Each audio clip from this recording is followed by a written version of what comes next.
Chris for KaijuPub.com. This is Nidhogg, which just come out on PS4 and Vita, after being on PC rather early on in the year, and everybody seemed to like it. And it's kind of got the Hotline Miami kind of effect for me, where it came out on PC months before the consoles, and I don't play games on PC. And so it kind of went through the, oh, I'm envious, I'm jealous of the people that can play it, and then waiting long enough and then forgetting they existed, and now it's finally out, and it's like, oh, well, yeah, okay. I always sort of go into it nonplussed and then actually play it and absolutely fall in love with it. Thing is, I think most people fall in love with Nidhogg for multiplayer. There is online and offline multiplayer in here. But I'm not next to someone that's playing offline, although I did have a great fun playing this just with my wife yesterday, who never plays games, so it's kind of got that appeal. Playing it online, you can't do voice chat, it only does party chat, and that means we will have half of a stilted conversation with friends that have the game. So we're not going to do that. We're going to play single player, and let's see how far we can get through here, or how quickly we can get through everything.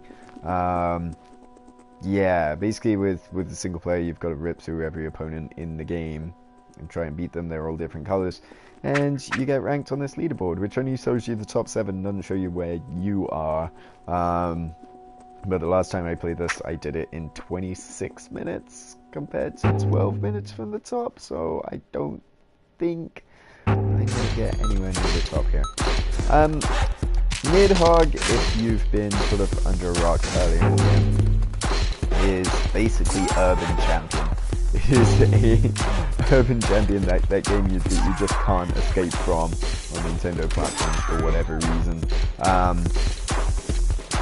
Urban Champion, if you will, is like 2 guys fighting, and you know, once you beat the guy up, he sort of fell onto the next screen, and then you'd advance and you keep on going until you were able to drop your opponent into a manhole. This is a similar idea in a way. 2 fences fighting off against each other. Shit. It's a bit more complicated in that you start out dueling one another for control, and right now the green dude has control, so I need to see the back by killing him. That's not gonna work. There we go. Stab. Now I have control, and once you have control, you can run to the right, and that's the idea. You want to keep on running all the way to the right, and sort of in the first round there, and go help the leather, and get stabbed. See, now I can't run to the right, and my opponent can run to the left. So I want to stop him from getting to the end. It's this sort of tug of war style multiplayer thing that is always good. I remember hours being passed with my friends. Years and years and years ago on the Amiga, because I was with the Amiga, so we were playing group shooters. And the trick is, the reason why it's so enjoyable, and the reason why I think my wife loves it, even though she doesn't play video games, is that it is kind of a complicated combat system with only 2 buttons to get used to master it. So you're running with the left stick, you're dying with the left stick, you can jump with X, and you can thrust with square. And everything else is about your sword position. Ooh, you bugger. Because you can change the height of your sword when fencing. This is the most illustrative example. You can change the height of your sword when fencing between 3 levels, and you're able to craft. If you manage to flick the sword out the other guy's hand, then that's to your advantage. Other than that, it's like, you know, aiming for an opening and then going for it. But I mean, if you have control of the map, it's easy to just jump over people, and if you can time that well, then that's what you want to do. is a thing, especially with the clouds map. I'm surprised this map's taking forever, and I'm going to blame it on the fact that I'm talking, but it's easier on this map than anything else to just jump through the open as opposed to, I think, all of the other three maps, where there are sections that can be in an interior environment with a low ceiling, and that means you can't jump over your opponent, you've got to fight it out, like so. And there's,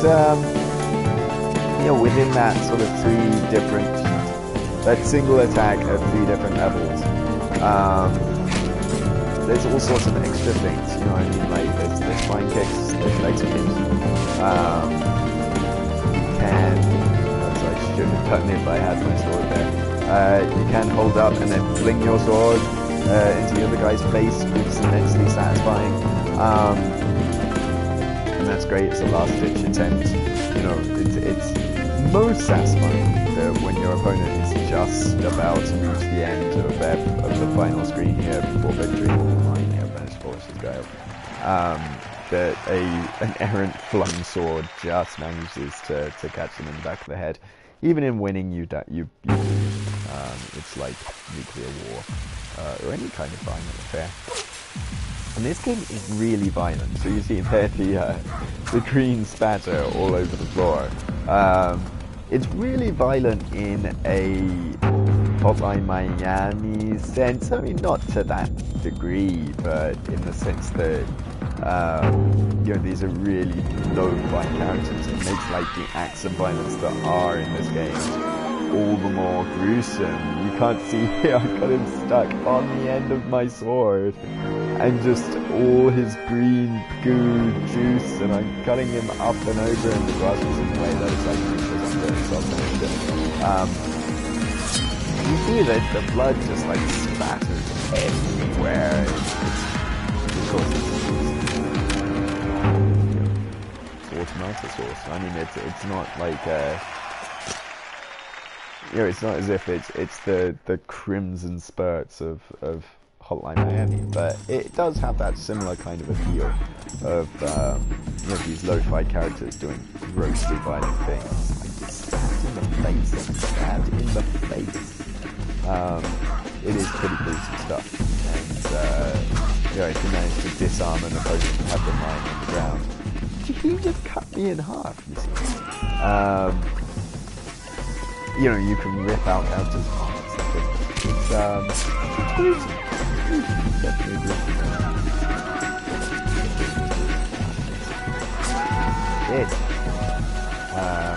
Because like the tug of war nature of it, occasionally you have games lasting forever. There's an achievement actually here to have one match last 20 minutes. Which there's another one for. See? Stop it. There's another achievement for having 100 kills in a match, which is actually fairly easy to get. That's how kind of frequent the death is. But yeah, I mean, apart from that, it has the fighting game. I mean, I suppose that is called it is a fighting game. It's a battle game in a way. The champion is a fighting game in a weird sense. And it had that problem, quote unquote, of fighting games. In that you've seen everything that there is to see in the game within the first few minutes. So it's really about then playing in multiplayer, because you're not going to get much distance out of single player. Even when you finish it honestly, here's a spoiler for this game. When you finish, it just says game clear. That's all it is. So it's hardly like you're finding out more about the story of the Nidhogg, which is the monster apparently that eats you after every success. It's not like you're going to find out more about that. You can supply your own fanfiction if you want. But, you know, really this mode that we're looking at here is not the focus, you know, as evidenced by the fact when you're done. It just says, hey, well done, this is how long you took, this is the top of the leaderboard, they're much better than you are. Stabbed it twice.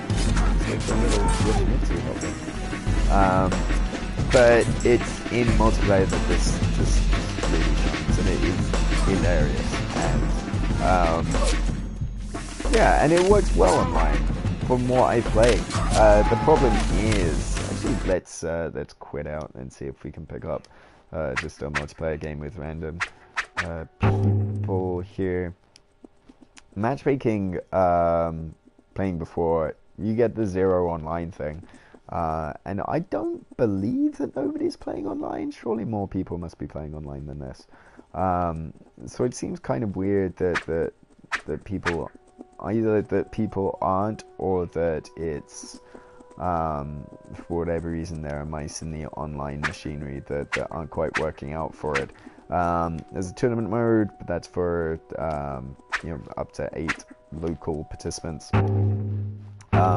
So really, I mean, it comes with a bunch of caveats. That is to say, I think even if you were matchmaking with a public match, the fact that there's only party chat and not in-game chat, as far as I know, that kind of means that you lose the sort of trash talking joy of things.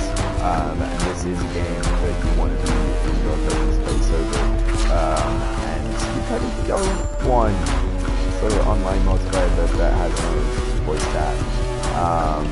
And I'm sure that's not the intent when the game was created either, for that matter. So straight up matchmaking is not the way to play this game, and single player is not the way to play this game.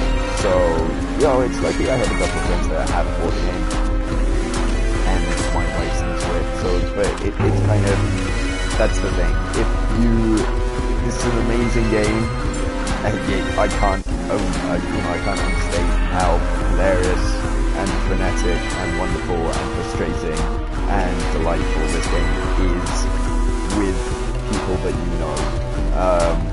But if you don't have people in your vicinity that can play with you, and if there are all sorts of ways they can play with you, you can share a controller, you can play cross-play with Vita, so if you have remote play on the Vita on one hand, or even just the Vita version of the game running in your house and give that to one player and give the other player the DualShock 4, you can do that. So it makes all kinds of concessions to that. But yeah, I mean, basically, if you don't have anybody nearby that can play with you, and you don't have friends that have bought the game to play online with, then this really is infuriating to see everything that there is to it in an hour. So, you know, caveats in place for what it is. It's a tremendous experience, and yeah, it's every bit as good as the PC version was, I guess. I haven't played the PC version, but it's easy to see when people are so enamored with it. And it sounds pretty well.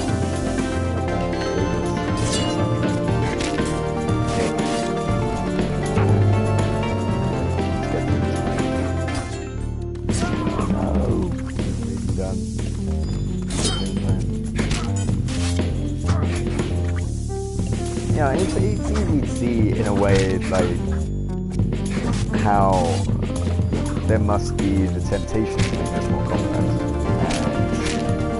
And, you know, just with frustrating stuff just by having characters following colors, you know, like sort of story mode, leveled up swords and this kind of thing. And that would just muddy the waters. And just make it a little bit, just that little bit less poignant. And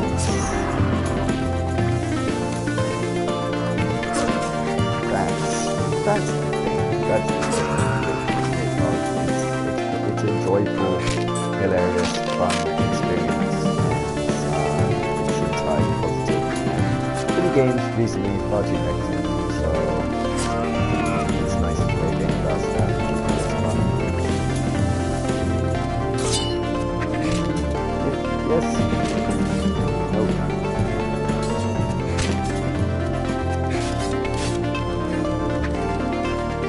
Throw.